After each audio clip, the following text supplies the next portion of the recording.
इस लेक्चर में हम अनसर्टेनिटी प्रिंसिपल की एक और एप्लीकेशन डिस्कस करेंगे, जो है accurate limit of frequency of radiation emitted by an atom, या जिसको हम finite width of spectral lines भी बोलते हैं।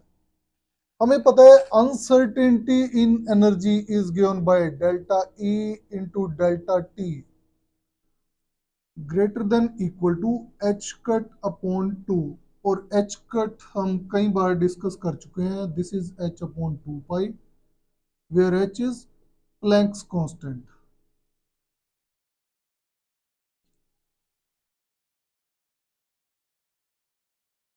ओके, हमें पता है एक्साइटेड स्टेट का life time, excited state energy state का लाइफ टाइम जो है नियरली 10⁻⁻⁸ सेकेंड होता है।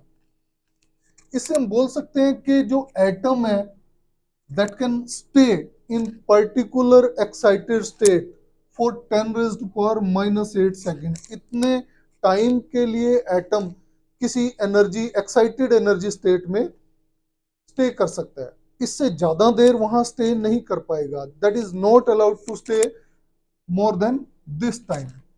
ठीक है, तो ये टाइम जो है this is uncertainty in time, delta T. Okay, delta T is 10⁻⁻⁸ second, ज्यादा से ज्यादा इतने टाइम तक स्टे कर पाएगा। ओके, रिलेशन 1 से हमारे पास आता है delta E greater than equal to h upon 4 pi into delta T, because h cut is h upon 2 pi, तो हमने यहाँ एच अपॉन 4 पाई कर दिया। So we have delta E greater than equal to, values put कर दो, 6.62 into 10⁻⁻34 joule होता है इसकी वैल्यू, एच की प्लैंक्स कांस्टेंट की, 4 पाई होता है 3.14, and delta T is 10⁻⁻8 second. तो यहाँ से एनर्जी जो आती है हमारे पास that is greater than equal to 5.25 into 10⁻⁻27 joule. Okay, ये अनसर्टेनिटी इन एनर्जी है।